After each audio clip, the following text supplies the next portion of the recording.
berkaitan agama dan kaum semakin berkurangan setelah gagasan keluarga Malaysia diperkenal sejak lebih setahun lepas, kata Perdana Menteri Datuk Seri Ismail Sabri Yaakob.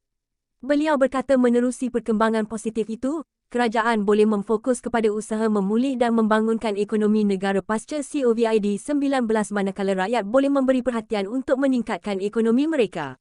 Untuk pastikan kestabilan politik, saya perkenalkan slogan Keluarga Malaysia, kita hidup bersama dan tiada rakyat dipinggirkan dari segi kemajuan sama ada ekonomi dan sebagainya.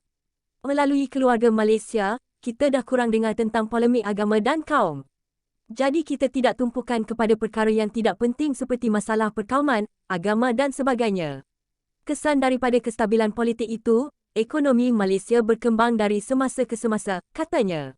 Perdana Menteri berkata demikian ketika berucap merasmikan program jamuan makan malam keluarga Malaysia yang dihadiri kira-kira 2,000 tetamu di Jempol semalam. Turut hadir Ahli Parlimen Jempol Datuk Seri Muhammad Salim Muhammad Sharif.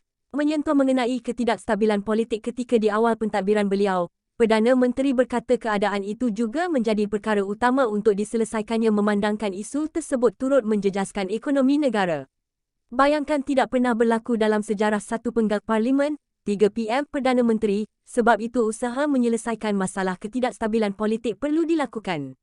Saya jumpa kepimpinan pembangkang untuk bersama-sama mempersetujui dan menandatangani memorandum persefahaman demi kestabilan politik dan kesannya Parlimen kini dalam keadaan semakin reda daripada kepanasan dan tidak bergaduh hari-hari seperti dulu, katanya. Beliau berkata keadaan antara ahli Parlimen Blok Kerajaan dan pembangkang turut dilihat semakin baik apabila mereka dengan mudah bersetuju meminda beberapa perlembagaan persekutuan seperti Rang Undang-Undang Perlembagaan Pindaan No. 3 mengenai peruntukan larangan ahli Parlimen bertukar parti.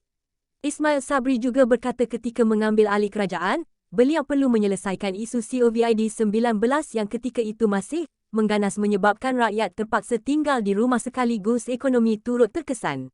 Ini bermakna kita akan hadapi masalah yang sangat besar sebab itulah tugas pertama adalah pastikan COVID-19 dapat diatasi.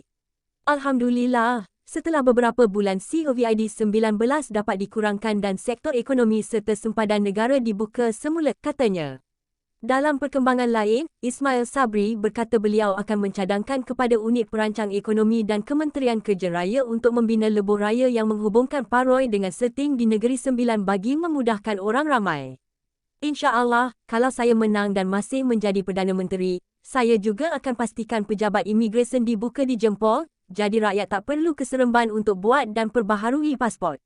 InsyaAllah, apa yang dipohon tadi akan diberi perhatian sebaiknya, kata beliau.